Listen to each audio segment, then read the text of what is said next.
So ಗೆಳೆಯರೆ, China ತನ್ನ 6th generation fighter jet ಅನ್ನ ಇಡೀ ಜಗತ್ತಿಗೆ ತೋರಿಸಿದ್ದು, ಇಡೀ ಜಗತ್ತು ಚೀನಾದ ಈ 6th ಜನರೇಷನ್ ಯುದ್ಧ ವಿಮಾನದ ಬಗ್ಗೆ ತನ್ನದೇ ಆದ ವಿಶ್ಲೇಷಣೆಯನ್ನ ಮಾಡ್ತಾ ಇದೆ. ಇದಷ್ಟೇ ಅಲ್ಲದೆ ಚೀನಾವು ಹೈಪರ್ಸೋನಿಕ್ ವೇಗದಲ್ಲಿ ಹಾರಬಲ್ಲ ವಿಮಾನಗಳನ್ನು ಸಹ ತಯಾರಿಸುತ್ತಿದೆ.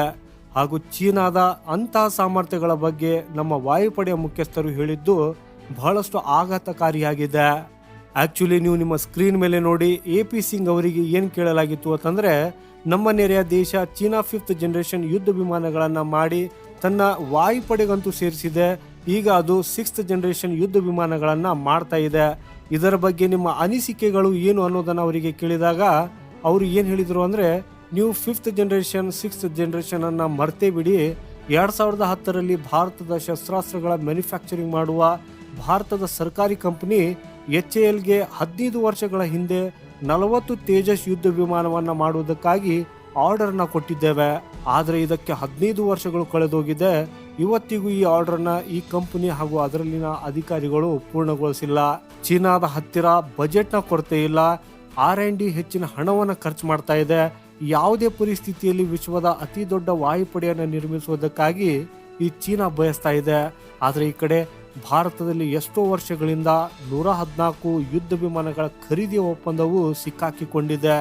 ಭಾರತದಲ್ಲಿ ಈಗ 3-4 ಸ್ಕ್ವಾಡ್ರನ್ ಯುದ್ಧ ವಿಮಾನಗಳ ಖರೀದಿಗೆ ಚಿಂತನೆ ನಡೆಯುತ್ತಿದ್ರೆ, ನಮ್ಮ ನೆರೆಯ ಶತ್ರು ಚೀನಾ 100ರಿಂದ 200 ಫೈಟರ್ ಜೆಟ್ಗಳ ಕಲ್ಪನೆಗಳಿಗಿಂತ ಬಹಳ ಮುಂದೆ ಹೋಗಿದೆ.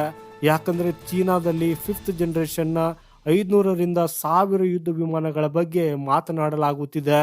ಅಂತ ಪರಿಸ್ಥಿತಿಯಲ್ಲಿ ಸ್ವತಃ ಭಾರತೀಯ ವಾಯುಪಡೆ ಮುಖ್ಯಸ್ಥರು ಕಳವಳ ವ್ಯಕ್ತಪಡಿಸಿದ್ದು, ಭಾರತ ಯುದ್ಧ ವಿಮಾನಗಳ ಸಂಖ್ಯೆಯಲ್ಲಿ ಭಾರಿ ಕೊರತೆ ಎದುರಿಸುತ್ತಿದೆ. ಭಾರತದ ಯುದ್ಧ ವಿಮಾನಗಳ ಸ್ಕ್ವಾಡ್ರನ್ಗಳ ಸಂಖ್ಯೆಯು 28ಕ್ಕಿಂತ ಕಡಿಮೆ ಹೋಗಬಹುದು ಅನ್ನೋದು ಗಂಭೀರ ಕಾಳಜಿಯ ವಿಷಯವಾಗಿದೆ ಅನ್ನೋದನ್ನು ಅವರು ಹೇಳಿದ್ದಾರೆ.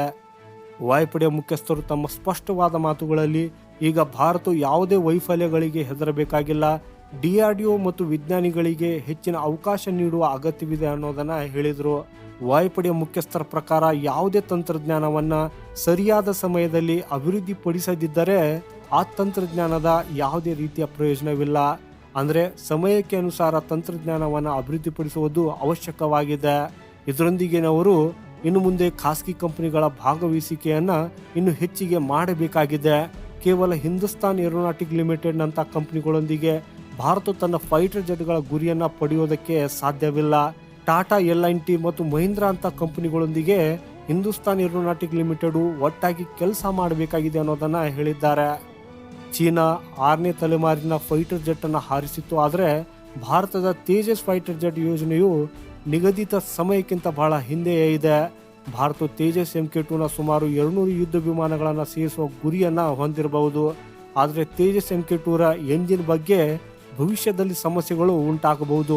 ಇಂಥ ಪರಿಸ್ಥಿತಿಯಲ್ಲಿ ಯುದ್ಧ ವಿಮಾನಗಳ ಸಂಶೋಧನೆ ಮತ್ತು ಅಭಿವೃದ್ಧಿಯಲ್ಲಿ ಭಾರತವು ತನ್ನ ಬಜೆಟ್ ಅನ್ನ ಹೆಚ್ಚಿಸಬೇಕಾಗ್ತದೆ ಅನ್ನೋದನ್ನ ವಾಯುಪಡೆ ಮುಖ್ಯಸ್ಥರು ಒತ್ತಿ ಹೇಳಿದರು. ಯಾಕಂದ್ರೆ ನಿಗದಿತ ಅಥವಾ ಸೀಮಿತ ಬಜೆಟ್ನಲ್ಲಿ ಫೈಟರ್ ಜೆಟ್ಗಳ ಜನರೇಷನ್ ಅಂತರವನ್ನ ಕಡಿಮೆ ಮಾಡುವುದು ಕಷ್ಟಕರವಾಗಿದೆ. ಇತಿಹಾಸದಲ್ಲಿ ಭಾರತವು ತಾಂತ್ರಿಕ ಅಭಿವೃದ್ಧಿಗಾಗಿ ಸಾಕಷ್ಟು ಸಮಯವನ್ನ ವ್ಯರ್ಥ ಮಾಡಿದೆ. ಆದರೆ ಈಗ ಕಳೆದೋದ ಸಮಯವನ್ನ ಸರಿದೂಗಿಸಬೇಕಾದ್ರೆ ಭಾರತವು ತನ್ನ ವೇಗವನ್ನ ಬಹಳ ಹೆಚ್ಚಿಗೆ ಮಾಡಬೇಕಾಗ್ತದೆ. ಭಾರತವು R&Dನಲ್ಲಿ ತನ್ನ ಬಜೆಟ್ ಅನ್ನ ಹೆಚ್ಚಿಸುವುದಕ್ಕಾಗಿ ಕೆಲಸ ಮಾಡಿದಾಗ ಮಾತ್ರ ಈ ವೇಗವು ಬಹಳ ವೇಗವಾಗಿ ಹೆಚ್ಚಾಗ್ತದೆ. ಹಾಗಾಗಿ ಪ್ರೈವೇಟೈಸೇಷನ್ ಈ ಸಮಸ್ಯೆಗೆ ಒಂದೇ ಮಾತ್ರ ಪರಿಹಾರವಿದೆ.